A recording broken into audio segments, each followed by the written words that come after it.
Hi friends, welcome back to our YouTube channel. ನಾನು ನಿಮ್ಮ Naveen. Actually ರಮ್ಮಿನ ಬಂದು ಪಾರ್ಲರ್ಗೆ ಬಿಟ್ಟು ಹೋಗಿದ್ದೆ. ನಂದು ಕೆಲಸಗಳಿತ್ತು, ಸ್ವಲ್ಪ ಮುಗಿಸ್ಕೊಂಡು ಬರೋಣ ಅಂತ ಹೋದೆ. ಬಟ್ ಇನ್ನೂ ರಮ್ಯಾ ಬಂದಿಲ್ಲ.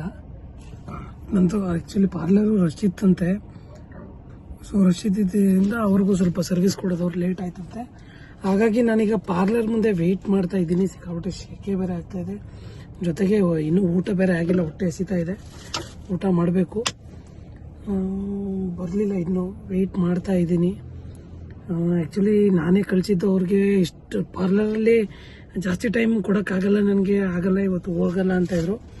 ಬೇಡ, ಹೇಗಿದ್ರು ನಾನು ಈಗ ಸ್ವಲ್ಪ ಕೆಲಸಗಳಿದೆ, ಅದನ್ನು ಮುಗಿಸ್ಕೊಂಡು ಬರೋಷ್ಟರಲ್ಲಿ ನೀನು ಈ ಕೆಲಸ ಮುಗಿಸ್ಕೊ ಅಂತೇಳಿ ಕಳಿಸ್ದೆ. ನಾನೇ ಫೋರ್ಸ್ಫುಲ್ಲಿ ಹೇರ್ ಕಟ್ ಮಾಡಿಸ್ಕೋಬೇಕು ಅಂತೇಳಿ. ಯಾಕೆಂದರೆ ಫುಲ್ ಶೆಕೆ, ಇವಾಗ ಮೇಂಟೈನ್ ಮಾಡೋಕ್ಕಾಗಲ್ಲ ಕೂದಲನ್ನ.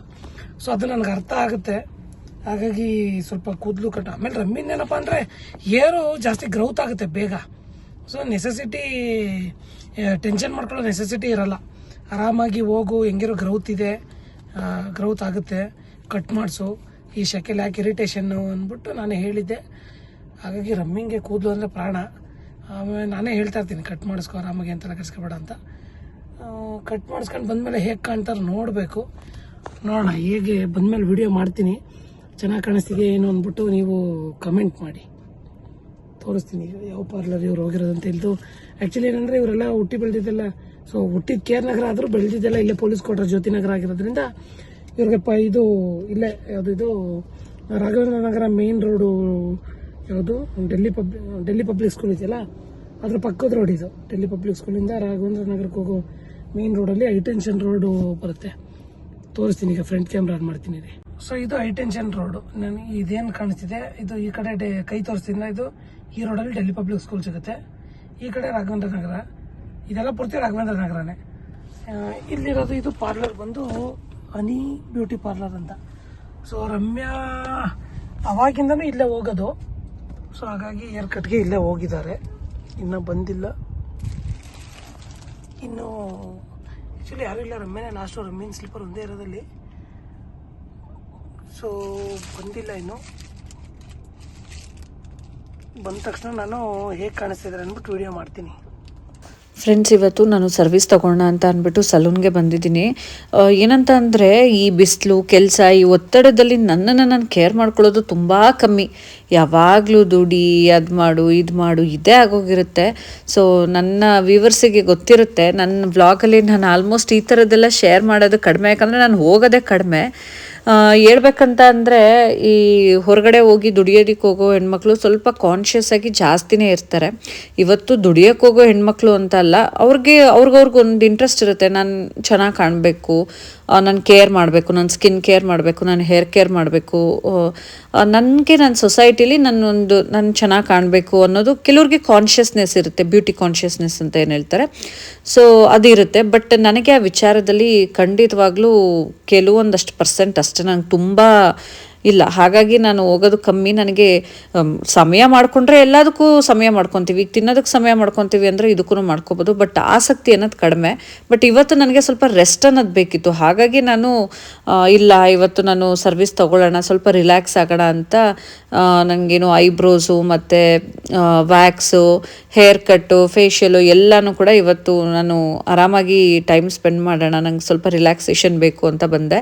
ಸೊ ನಾನು ಯೂಶಲಿ ನಾನು ಲೇಯರ್ ಕಟ್ ಮಾಡಿಸ್ದಾಗೆಲ್ಲ ನನಗೆ ಕಮೆಂಟ್ ಮಾಡ್ತಾ ಇರ್ತೀರ, ರಮ್ಯಾ ನಿಮ್ದು ಯಾವ ಕಟ್ಟು ಅಂತ ಅಂದ್ಬಿಟ್ಟು. ನಾನು ಲೇಯರ್ ಕಟ್ ಮಾಡಿಸೋದು. ಆ್ಯಂಡ್ ಇಲ್ಲಿ ನಾನು ರೆಗ್ಯುಲರಾಗಿ ಏನು ಚಿಕ್ಕವರಿದ್ದಾಗ ಅಂದರೆ ಕಾಲೇಜ್ಗೆ ಹೋಗ್ಬೇಕಾದ್ರೆ, ಸ್ಕೂಲಿಗೆ ಹೋಗ್ಬೇಕಾದ್ರೆ ಎಲ್ಲ ಹೇರ್ ಕಟ್ ಎಲ್ಲ ಮಾಡಿಸಿಲ್ಲ. ಸ್ಕೂಲ್ಗೆ ಹೋಗ್ಬೇಕಾದ್ರೆ ಐಬ್ರೋಸ್ ಕೂಡ ಮಾಡಿಸ್ತಾ ಇರಲಿಲ್ಲ ಅಲ್ವಾ. ಇನ್ನು ಕಾಲೇಜ್ ಡೇಸ್ ಅಂತ ಬಂದಾಗ ನಾನು ಐಬ್ರೋಸು ಮತ್ತು ಹೇರ್ ಕಟ್ ಅಂತ ಇಲ್ಲೇ ಮಾಡಿಸ್ತಾ ಇದ್ದಿದ್ದು. ಅದೇನೋ ಇಲ್ಲಿಗೆ ಬಂದರೆ ಸಮಾಧಾನ ಆಗುತ್ತೆ ನನಗೆ. ಸೊ ನಾನು ಲೇಯರ್ ಕಟ್ ಮಾಡಿಸ್ಬಿಡೋಣ ಸ್ವಲ್ಪ ಶಾರ್ಟಾಗಿ, ಸಾಕು ಇಷ್ಟು ದಿನ. ಶಿವುದು ಮದುವೆ ಆಗಲಿ, ಆಗ ಜಡೆ ಹಾಕ್ಕೊಳ್ಳೋಕ್ಕೆಲ್ಲ ಲೆಂತ್ ಇರಲಿ ಅಂತ ವೆಯ್ಟ್ ಮಾಡ್ತಿದ್ದೆ. ಈಗೆಲ್ಲ ಆಯಿತು, ನಾನು ಹೇರ್ ಕಟ್ ಮಾಡಿಸೋಣ ಅಂತ ಡಿಸೈಡ್ ಆಗಿ ಇವತ್ತು ಸಲೂನ್ಗೆ ಬಂದು ಹೇರ್ ಕಟ್ನ ಮಾಡಿಸ್ಕೊತಾ ಇದ್ದೀನಿ, ಲೇಯರ್ ಕಟ್ ಮಾಡಿಸ್ತಾ ಇದ್ದೀನಿ. ಆ್ಯಂಡ್ ನಂಗೆ ಸ್ವಲ್ಪ ಶಾರ್ಟಾಗೇ ಇರಲಿ ಅಂತ ಅನಿಸ್ತು. ಈ ಹೇರ್ ಫಾಲು ಮತ್ತು ಈ ಮೇಂಟೆನೆನ್ಸ್ ಎಲ್ಲ ನೆನೆಸ್ಕೊಂಡಾಗ ನಾನು ಸ್ವಲ್ಪ ಶಾರ್ಟಾಗೇ ಇರಲಿ ಅಂತ ಹೇಳಿದೆ. ಈಗ ಹೇರ್ ಕಟ್ ಎಲ್ಲ ಆಗಿದೆ, ಸೆಟ್ ಮಾಡ್ತಾ ಇದ್ದಾರೆ. ಆ್ಯಂಡ್ ಫೈನಲಿ ನನ್ನ ಹೇರ್ ಯಾವ ಥರ ಆಗಿದೆ ನೋಡಿ, ತುಂಬಾ ಚೆನ್ನಾಗಂತ ಅನ್ನಿಸ್ತಾ ಇತ್ತು ನನಗೆ. ಸೊ ಒಂದು ಮಸಾಜ್ ಎಲ್ಲ ತೊಗೊಂಡಿದ್ದು ಖುಷಿ ಆಯಿತು ನನಗೆ, ಟೈಮ್ ಸ್ಪೆಂಡ್ ಮಾಡಿದ್ದು ಏನೋ ರಿಲ್ಯಾಕ್ಸ್ ಅನಿಸ್ತು. ನಮ್ಮ ಮೇಡಮ್ ಅವ್ರು ಬರ್ತಾವ್ರೆ. ಒಂದು ನಿಮಿಷ ಲಾಕ್ ಮಾಡ್ತೀನಿ ಇರು. ಹಾಂ ಓಕೆ, ಓಪನ್ ಮಾಡು. ಬಂದರು ಸರ್. ಏನು ಕಟ್ ಮಾಡಿಸಿದ್ಯಾ? ಯಪ್ಪ ನನಗೆ ಇರಿಟೇಷನ್ ಆಗೋದು ಈ ಸಮ್ಮರ್ಗೆ. ಚೆನ್ನಾಗಿ ಕಾಣ್ತೈತೆ. ಅದಕ್ಕೆ ಹೇಳ್ದೆ ನನ್ನ ಹೆಂಡತಿಗೆ ಏರ್ ಮೇಲೆ ಸಿಕ್ಕಾಪಟ್ಟೆ ಲವ್, ಕಟ್ ಮಾಡ್ಸಲ್ಲ ಅಂತಿದ್ಲು. ಬಟ್ ಏನಿಲ್ಲ, ಗ್ರೌತ್ ಚೆನ್ನಾಗಿದೆ ಅಲ್ಲ, ಸೊ ಕಟ್ ಮಾಡ್ಸಲ್ಲ, ಆದಷ್ಟು ಬೇಗನೆ ಬಂದ್ಬಿಡುತ್ತೆ. ಬೇಗ ಬೆಳೆಯುತ್ತೆ. ಈ ಸಮ್ಮರ್ ಅಲ್ಲಿ ನಿಜವಾಗ್ಲೂ ಆಗಲ್ಲ. ಯಾವಾಗ ದಪ್ಪ ಕ್ಲಿಪ್ಸ್ ತಗೊಂಡು ಎತ್ತು ಗಂಟ. ನೋಡಿ ಫ್ರೆಂಡ್ಸ್, ಏನ್ ಗೊತ್ತಾ, ಕೆಲವರು ಮನೆಯಲ್ಲಿ ಇರ್ತಾರೆ, ಹೆಣ್ಮಕ್ಳುಗಳನ್ನ ಪಾರ್ಲರ್ಗೆ ಕಳ್ಸಲ್ಲ ಅವರ ಯಜಮಾನರುಗಳು. ನಾನು ಹೋಗು ಅಂದ್ರೆ ಇವಳು ಪಾರ್ಲರ್ ಅಲ್ಲಿ ಟೈಮ್ ವೇಸ್ಟ್ ಮಾಡಕ್ ಇಷ್ಟ ಇಲ್ವಂತೆ, ಅಂದ್ರೆ ಟೈಮ್ನ ಇನ್ವೆಸ್ಟ್ ಮಾಡಕ್ ಇಷ್ಟ ಇಲ್ವಂತೆ. ಅದೇ ಟೈಮ್ ಇದ್ರೆ ನಾನು ಏನಾದ್ರು ಮಾಡ್ತೀನಿ, ನನ್ನ ಪಾರ್ಲರ್ಗೆಲ್ಲ ಹೋಗಕ್ ಇಷ್ಟ ಇಲ್ಲ ಅಂತ ಇವಳು. ಹೋಗೋಣ. ಹೋಗೋಣ, ಹೊಟ್ಟೆ ಹಸಿತೈತೆ. ಟೈಮ್ ಎಷ್ಟು ನೋಡು, 2:45. 2 ಗಂಟೆ 48 ನಿಮಿಷ ಆಗೈತೆ. ಹೊಟ್ಟೆ ಎಷ್ಟು ಸಂಕಟ ಐತೆ ಇದೆ. ನಡೀರಿ, ನೀವು ಮಾತಾಡ್ಕೊಂಡು ಕೂತಿದ್ದೀರಾ, ಬ್ಲಾಗ್ ಮಾಡ್ಕೊಂಡು ನನ್ಕಿಂತ ಹೆಚ್ಚು ನೀವು. ನೋಡೋಣ. ಚೆನ್ನಾಗಿ ಕಾಣ್ತೈತಾ? ಚೆನ್ನಾಗಿ ಕಾಣ್ತಿದ್ಯಾ? ನೀನ್ ಬಿಡ ever green beauty queen. Friends, ಈಗ ನಾನು ಫ್ರೆಶ್ ಅಪ್ ಆಗಾಯಿತು. ಸೊ ನೈಟ್ ನನ್ನ ಫ್ರೆಂಡ್ ಮನೆ ಗೃಹ ಪ್ರವೇಶ ನಾಳೆ ಇದೆ ಅಂತ ಹೇಳಿದ್ನಲ್ಲ. ಸೊ ಇನ್ನೊಬ್ಳು ಫ್ರೆಂಡು ಈಗ ಬರ್ತಾ ಇದ್ದಾಳೆ. ಮನೆಯಿಂದ ತುಂಬಾ ಹತ್ರ, 1 ಕಿಲೋಮೀಟರ್ ಡಿಸ್ಟೆನ್ಸ್ ಆಗುತ್ತೆ ಅಷ್ಟೇ. ಸೊ ಹಾಗಾಗಿ ಅವಳು ನೀನು ನೈಟು ಬೆಳಿಗ್ಗೆ ಎಲ್ಲ ಬರಬೇಕು ಅಂತ ಹೇಳಿದ್ಲು. ಮನೆ ದೂರ ಇದ್ದರೆ ಅದೊಂಥರ, ಮನೆ ಇಷ್ಟು ಹತ್ರ ಇಟ್ಕೊಂಡು ಹೋಗದೆ ಇದ್ದರೆ ಹೇಗೆ, ಹೋಗೋಣ ಅಂತ ಅಂದ್ಬಿಟ್ಟು ಈಗ ಹೆಂಗಿದ್ರು ಫ್ರೆಂಡ್ ಕಂಪನಿಗೆ ಸಿಗ್ತೀನಿ ಅಂತ ಹೇಳಿದ್ಲಲ್ಲ. ಸೊ ನಾವೆಲ್ಲ ತುಂಬ ಟೈಮ್ ಸ್ಪೆಂಡ್ ಮಾಡಿದ್ದೀವಿ ಅವಾಗೆಲ್ಲ. ಈಗ ಮಿಸ್ ಮಾಡ್ಕೊತಾ ಇದ್ವಿ. ಬಟ್ ಹಿಂಗೇನೋ ಒಂದು ಅವಕಾಶ ಸಿಗುತ್ತೆ ಹೋಗೋದಕ್ಕೆ ಅಂತ ಅಂದಾಗ, ಅದು ಏನು ಜಸ್ಟ್ 1 ಕಿಲೋಮೀಟರ್ ಡಿಸ್ಟೆನ್ಸಲ್ಲಿ ಅಂತ ಅಂದರೆ ಹೋಗಿ ಬರೋಣ ಅಂತ ಇಬ್ಬರು ಮಾತಾಡ್ಕೊಂಡ್ವಿ. ಈಗ ನಾನು ಸ್ಯಾರಿ ವೇರ್ ಮಾಡೋಣ ಅಂತ. ಏನು ಗೊತ್ತಾ, ಅಷ್ಟೊಂದು ಸೀರೆಗಳಿದೆ, ಇನ್ನು ಯಾವಾಗ ವೇರ್ ಮಾಡೋದು, ಹಾಕ್ಕೊಳ್ಳೋಣ ಈಗೊಂದು, ಬೆಳಗ್ಗೆಗೊಂದು ಹಾಕ್ಕೊಳ್ಳೋಣ. ಈಗ ಬ್ಲೌಸ್ ರೆಡಿ ಇದೆ, ಅಂಕಲ್ ಕಾಲ್ ಮಾಡಿದ್ದೆ. ಸೊ ಚಿಂಟುಗೆ ಈಸ್ಕೊಂಬಂದ್ಬಿಡು, ನಮ್ಮ ಅಕ್ಕ ನಾಳೆ ಬೆಳಗ್ಗೆ ಬರಬೇಕಾದ್ರೆ ಅದನ್ನು ಕಲೆಕ್ಟ್ ಮಾಡ್ಕೊಂಡು ತೊಗೊಬರ್ತಾಳೆ. ಪರ್ಪಲ್ ಈಗ ರೀಸೆಂಟಾಗಿ ತೋರಿಸಿದ್ನಲ್ಲ, ಅದನ್ನು ನಾಳೆ ಹಾಕ್ಕೊತೀನಿ. ಈಗ ಯಾವ ಸೀರೆ ಹಾಕ್ಕೊಳ್ಳೋದು ಅನ್ನೋದೇ ನನಗೆ ಟೆನ್ಷನು. ಸೊ ಬನ್ನಿ ನೋಡೋಣ ಯಾವ ಸ್ಯಾರಿ ಹಾಕ್ಕೊಳ್ಳೋದು ಏನು ಅಂತ ಅಂದ್ಬಿಟ್ಟು. ಕಲೆಕ್ಷನ್ಸ್ ಏನೋ ಇದೆ, ಬಟ್ ಯಾವ್ದು ಹಾಕ್ಕೊಳ್ಳೋದು ಅನ್ನೋದೇ ದೊಡ್ಡ ತಲೆನೋವು. ಫ್ರೆಂಡ್ಸ್, ಇದೆರಡು ಸ್ಯಾರಿ ತೆಗೆದೆ. ಇದು ಆ್ಯಕ್ಚುಲಿ ತುಂಬ ದಿನ ಆಗಿದೆ ವೇರ್ ಮಾಡಿ. ಹಾಗಾಗಿ ಇದನ್ನು ಹಾಕ್ಕೊಳ್ಳ. ಕಲರ್ ಕಾಂಬಿನೇಷನ್ ನಂಗೆ ಸಖತ್ ಇಷ್ಟ, ಪರ್ಪಲ್ ಆ್ಯಂಡ್ ಯೆಲ್ಲೋ ಕಾಂಬಿನೇಷನು. ಇದು ಸೌರ ಕಲೆಕ್ಷನ್ಸಲ್ಲೇ ಬೈ ಮಾಡಿದ್ದು ನಾನು ನಮ್ಮ ಅಕ್ಕನ ಹತ್ರ. ಹಾಗಾಗಿ ಇದನ್ನು ಹಾಕ್ಕೊಳ್ಳ. ಅಥವಾ ಇದೇನಂತಂದರೆ ಫುಲ್ ಲೈಟ್ ವೆಯ್ಟ್ ಆಯಿತಾ, ಫುಲ್ ಆರಾಮ್ಸೆ ಇರುತ್ತೆ ವೇರ್ ಮಾಡೋದಕ್ಕೆ. ಹಾಕ್ಕೊಳ್ಳೋಕ್ಕೂ ಅಷ್ಟೇ, ಹಾಕ್ಕೊಂಡಾದ್ಮೇಲೂ ಅಷ್ಟೇ ಕಂಫರ್ಟಬಲ್ ಆಗಿರುತ್ತೆ. ಪಿಂಕು, ರೆಡ್ಡು ಇದೆಲ್ಲ ಜನರಲಾಗಿ ನಾನು ಅವಾಗವಾಗ ಹಾಕೋತಾನೇ ಇರ್ತೀನಿ. ಸೊ ಬೇಡ, ಇವತ್ತು ಪರ್ಪಲ್ ಆ್ಯಂಡ್ ಯೆಲ್ಲೋ ಹಾಕ್ಕೊಳ್ಳೋಣ ಅಂತ ಡಿಸೈಡ್ ಆಗಿ ಇದನ್ನೇ ಹಾಕ್ಕೊಳ್ಳೋಣ ಅಂತ ಎತ್ತಿಟ್ಕೊತಾ ಇದ್ದೀನಿ. ಇದನ್ನು ಹಾಗೆ ಎತ್ತಿಟ್ಬಿಡ್ತೀನಿ. ಇದು ಇನ್ನು ನಾಳೆಗೂ ಹಾಕಲ್ಲ ಅಲ್ವ, ನಾಳೆಗೆ ಬೇರೆ ಹಾಕ್ತೀನಲ್ಲ. ಇದೇನೋ ಒಂದು ಸಲ ಹಾಕಾದ್ಮೇಲೆ ಅದು ಸಾಧು ಅನ್ನೋ ಫೀಲ್ ಹೊರಟೋಗ್ಬಿಡುತ್ತೆ ಫ್ರೆಂಡ್ಸ್ ನನಗೆ.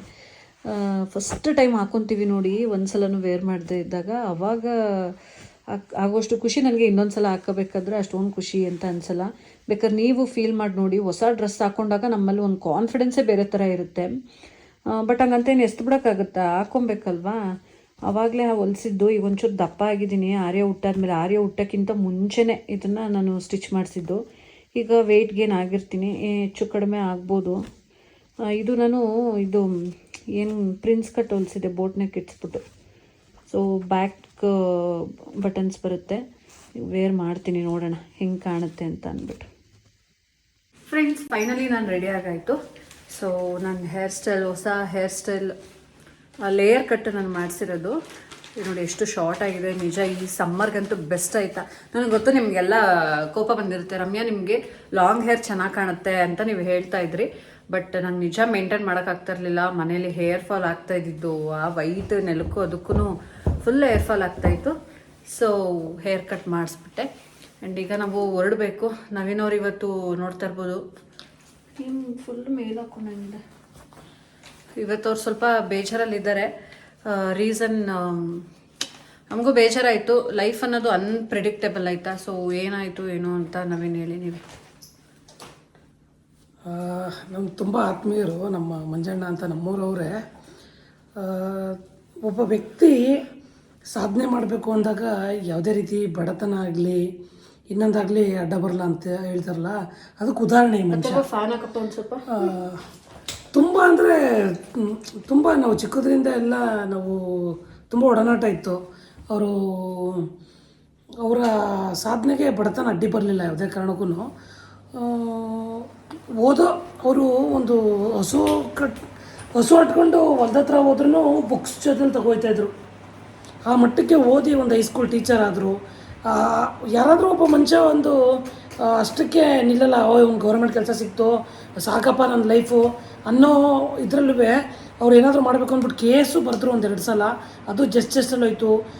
ಇದು ಡಿಗ್ರಿ ಕಾಲೇಜ್ ಲೆಕ್ಚರರ್ ಆಗಿ ಈಗ ಕೆಲವೇ ವರ್ಷ, 1 ವರ್ಷ 2 ವರ್ಷದಲ್ಲಿ ಸೆಲೆಕ್ಟ್ ಆಗಿದ್ದರು. ಆಗಿ ಈಗ ಡ್ಯೂಟಿ ರಿಪೋರ್ಟಾಗಿ ಒಂದು 6 ತಿಂಗಳಾಗಿತ್ತು ಅನಿಸುತ್ತೆ. ಪಾಪ ಇವತ್ತು ಹಠಾತ್ತನೇ ಮೆಡಿಕಲ್ ಸ್ಟೋರ್ಗೆ ಹೋಗಿ ಅವ್ರಿಗೇನೋ ಆ CC ಕ್ಯಾಮ್ರಾ ಎಲ್ಲ ಫುಟೇಜ್ ನೋಡಿದೆ, ಭಾಳ ಬೇಜಾರಾಯಿತು. ಅವರು ಎಕ್ಸ್ಪ್ಲೈನ್ ಮಾಡ್ತಾರೆ, ಹಿಂಗೇನೋ ಹಿಡ್ದಕ್ಕೆ ಹಿಂಗೆ ಹೇಳ್ತಾ ಬರ್ತಾಯಿದೆ ಕೊಡಿ ಅಂತ. ಅವ್ರೋಗಿ ಟ್ಯಾಬ್ಲೆಟ್ ತಂದಿದ್ದಾರೆ. ಅದನ್ನು ಬೇಕಾದ್ರೆ CC ಅದು ಫುಟೇಜ್ ಹ್ಯಾಡ್ ಮಾಡೋದು ಕಳಿಸ್ತೀನಿ ನಾನು ನಿಮಗೆ. ಹೇಳ್ತಿದ್ದಾರೆ ಅಷ್ಟರಲ್ಲಿ ಏನಾಗಿದೆ, ಅವ್ರು ಟ್ಯಾಬ್ಲೆಟ್ ತಂದಿನ ಕೊಡ್ತಾಯಿದ್ದಾರೆ, ಫೋನ್ ಜೋಬಿಂದ ಫೋನ್ ತೆಗ್ದಿದ್ದಾರೆ. ಅಷ್ಟರೇನೋ ಹಿಂಗೆ ಕಣ್ಣು ಹತ್ರ ಹಿಂಗೆ ಕಣ್ಣು ಮುಚ್ಚಿ ಅಷ್ಟರಲ್ಲಿ ಹಿಂದಕ್ಕೆ ಬಿದ್ದೋಗಿದ್ದಾರೆ. ಹಾರ್ಟ್ ಅಟ್ಯಾಕ್ ಆಗ್ಬಿಟ್ಟಿದೆ.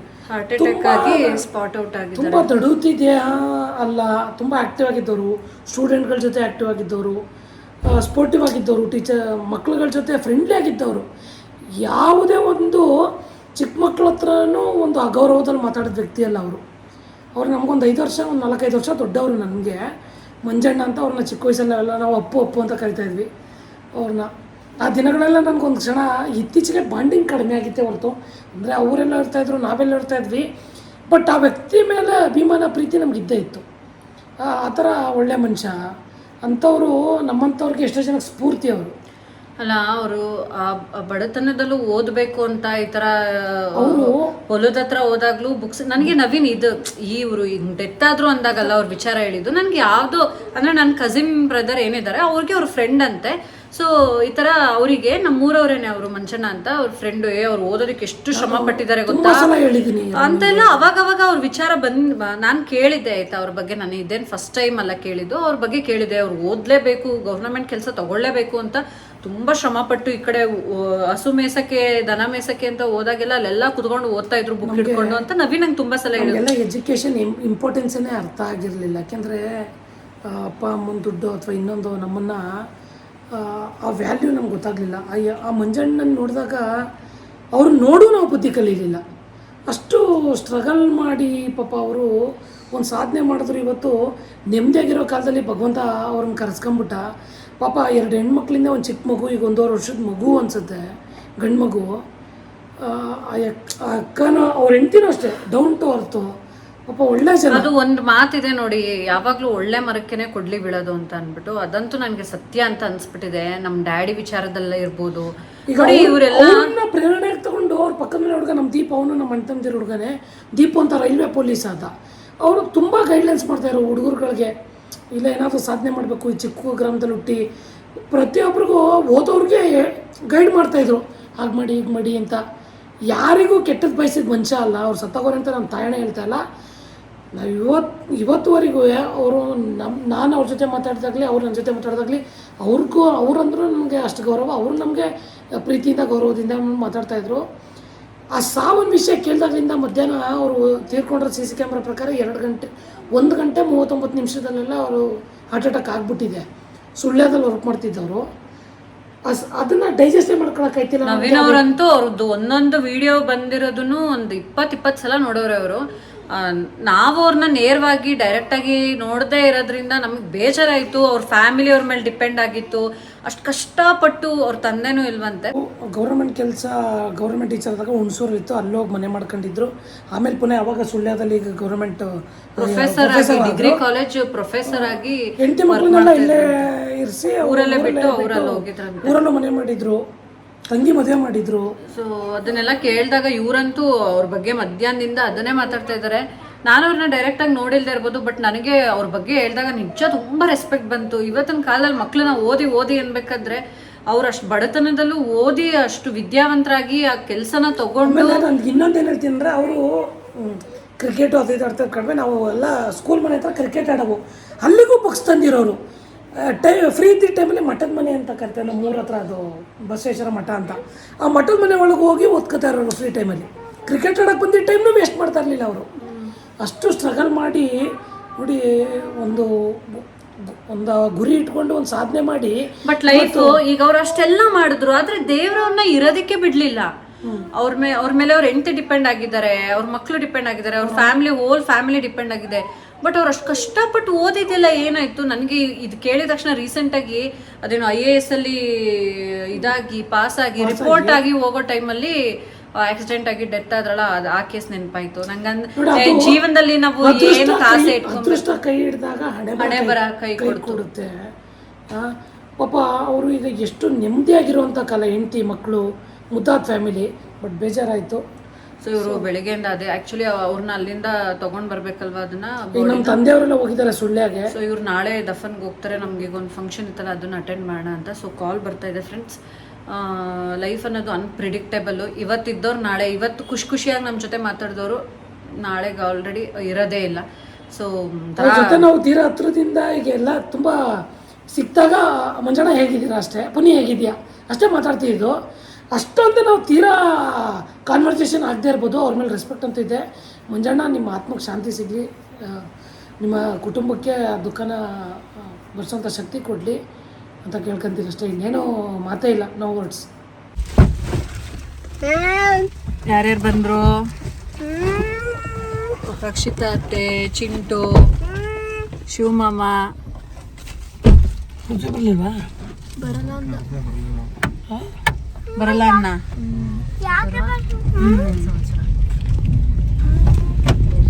ಯಾಕೆ ನೀನು ಮಾತಾಡ್ತಾ ಇಲ್ಲ ನನ್ನ ಜೊತೆ? ಹೌದಾ? ಬರ್ತಾರವಾ? ನೋಡಿಲಿ ಫ್ರೆಂಡ್ಸ್, ತುಂಬಾನೇ ಹತ್ರ, 1 ಕಿಲೋಮೀಟರ್ ಆಗುತ್ತೆ ಅಷ್ಟೇ. ನೋಡಿಲಿ. ಈಗ ನಾವು ಮನೆ ಹತ್ರ ಬಂದ್ವಿ. ಸೊ ಅಲ್ಲಿ ಲೈಟ್ಸ್ ಎಲ್ಲ ಹಾಕಿದ್ದಾರಲ್ಲ, ಅದೇ ಮನೆ ಗೃಹ ಪ್ರವೇಶ ಇರೋದು. ನವೀನ್ ಅವ್ರಿಗೆ ಒಂಥರ ಖುಷಿ, ನಾನು ಕೊಡ್ಸಿದ ಮನೆ ಅಂತ ಅಂದ್ಬಿಟ್ಟು. ನನ್ನ ಬೆಸ್ಟ್ ಫ್ರೆಂಡು ನಾವೇ ಕೊಡಿಸಿದ್ದು, ಅಂದರೆ ನವೀನ್ ಅವ್ರ ಕಡೆಯಿಂದನೇ ಅದನ್ನ ಕೊಡಿಸಿದ್ದು. ಸೊ ಖುಷಿ ಇದೆ ನಮಗೆ ಅದು. ಇವತ್ತು ಪ್ರತಿಯೊಬ್ಬರಿಗೂ ಕೂಡ ಮನೆ ಮಾಡ್ಕೊಳ್ಳೋದು ಅನ್ನೋದು ಒಂದು ದೊಡ್ಡ ಕನಸು. ಅದೊಂದು ಜೀವನದಲ್ಲಿ ಸಾಧನೆ ಥರ ಮನೆ ಕಟ್ಟಿದ್ದೀವಿ ಅಂತ ಅಂದರೆ. ಆಂಟಿ ಬರಲಿಲ್ವಾ? ನಾನು ಬೆಳಿಗ್ಗೆ ಬರೋದು, ನಾನು ಕೆಲಸ ಮಾಡಿದ್ದೀನಿ, ಡ್ಯೂಟಿಯಿಂದ ಬರೋದಿಲ್ಲ. ನಾನು ಅದೇ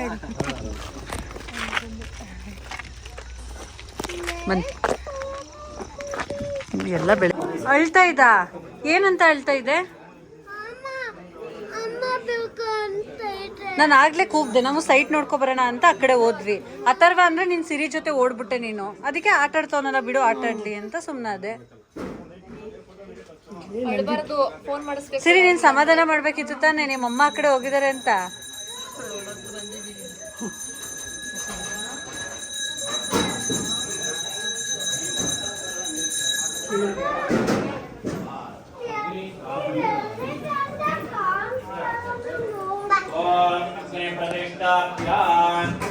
ಶ್ರೀ ಯಜ್ಞ ಪುರುಷ ದೇವತಾಭ್ಯೋ ನಮಃ.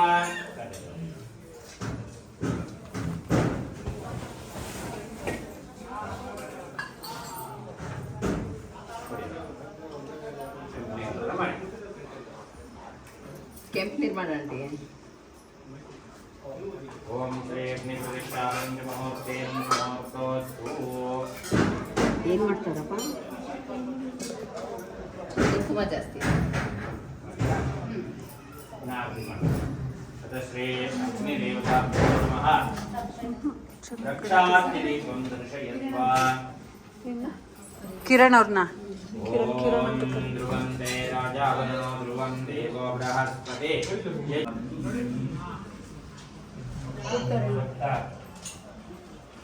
ರಮ್ಯಾ ಇಲ್ಲ, 0.5 ಹಾಕಿದ್ದೀನಿ.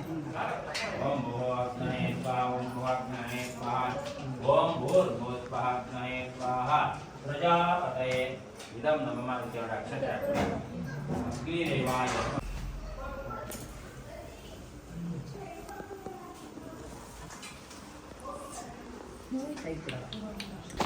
ಫ್ರೆಂಡ್ಸ್ ಹಾಗೆ ಅಲ್ಲಿ ಪೂಜೆ ಹೋಮ ಎಲ್ಲ ಆಗ್ತಾಯಿತ್ತು. ನಾವು ಹೊರಗಡೆ ಕೂತ್ಕೊಂಡು ವೆಯ್ಟ್ ಮಾಡ್ತಾಯಿದ್ವಿ. ಸೊ ಸುಮಾರು ದಿನ ಆಗಿತ್ತಲ್ಲ ಫ್ರೆಂಡ್ಸ್ ಜೊತೆ ಎಲ್ಲ ಸೇರಿ. ಇವಳು ನನ್ನ ಫ್ರೆಂಡು. ಸೊ ನಾವೆಲ್ಲ ಬೆಸ್ಟ್ ಫ್ರೆಂಡ್ಸ್ ಅಂತ ಹೇಳ್ತಾ ಇರ್ತೀನಲ್ಲ, ಮಾತಾಡ್ಕೊಂಡು ಹಾಗೆ ಕೂತ್ಕೊಂಡಿದ್ವಿ. ಇಲ್ಲಿ ಅಡುಗೆ ಕೂಡ ರೆಡಿ ಮಾಡ್ತಾಯಿದ್ರು. ನಾವು ಇನ್ನೇನು ಊಟ ಮಾಡ್ಕೊಂಡು ಹೊರಡಬೇಕು. ಸುಮಾರು ಹೊತ್ತು ಟೈಮ್ ಸ್ಪೆಂಡ್ ಮಾಡಿದ್ವಿ ಅಲ್ಲಿ. ಅವರು ಎಲ್ಲ ಪೂಜೆಲೆಲ್ಲ ಬ್ಯುಸಿಯಾಗಿದ್ದರು. ನಾವು ಮಾರ್ನಿಂಗ್ ನಮ್ಮ ಅಕ್ಕ ಬರ್ತಾಳೆ, ಅವಳ ಜೊತೆನೂ ಬರಬೇಕು. ಅದಕ್ಕೆ ನನ್ನ ಫ್ರೆಂಡ್ ಏನೋ ಅವ್ರ ಹಸ್ಬೆಂಡ್ ಇರಲ್ಲ, ಅವರೆಲ್ಲ ಹೊರಗಡೆ ಹೋಗೋದಿದೆ, ಈಗಲೇ ಹೋಗಿ ಬರ್ತೀನಿ ಅಂತ ಅವರು ಬಂದಿದ್ದರು. ಸೊ ಟೈಮ್ ಸ್ಪೆಂಡ್ ಮಾಡಿದ್ವಿ, ಒಳ್ಳೆ ಟೈಮ್. ನಮಗೆಲ್ಲ ಫ್ರೆಂಡ್ಸು ಫ್ಯಾಮಿಲಿ ಅಂತ ಇವತ್ತಿನ ಬ್ಯುಸಿ ಶೆಡ್ಯೂಲಲ್ಲಿ ಸಿಗೋದು ಈ ಥರ ಫಂಕ್ಷನ್ಸ್ಗಳಲ್ಲೇ ಟೈಮ್ ಸಿಗೋದು ಆಗೋ ಅಂಥದ್ದು. ಈಗ ಊಟಕ್ಕೆ ಹೋಗ್ತಾ ಇದ್ದೀವಿ ನಾವು. ನನ್ನ ಫ್ರೆಂಡ್, ಈಗ ನೀವು ಬ್ಲ್ಯಾಕ್ ಕಲರ್ ಡ್ರೆಸ್ ನೋಡಿದ್ರಲ್ಲ ಅವಳು, ಮತ್ತು ಈಗ ಗೃಹ ಪ್ರವೇಶ ಇದೆಯಲ್ಲ, ಈಗ ನಾನು ರೀಸೆಂಟಾಗಿ ಅವಳ ಮಗಳದು ನಾಮಕರಣದ ಫಂಕ್ಷನಿಗೆ ಹೋಗಿದ್ದೆ. ಸೊ ಅವ್ರದ್ದೇನೆ ಈಗ ಗೃಹ ಪ್ರವೇಶ ಇರೋವಂಥದ್ದು. ಏನಂತಂದರೆ ಮತ್ತು ಇನ್ನೊಬ್ಳು US ಅಲ್ಲಿ ವನಿತಾ ಅಂತ ಇದ್ದಾಳೆ. ನಾವು 4 ಜನ ಬೆಸ್ಟ್ ಫ್ರೆಂಡ್ಸು.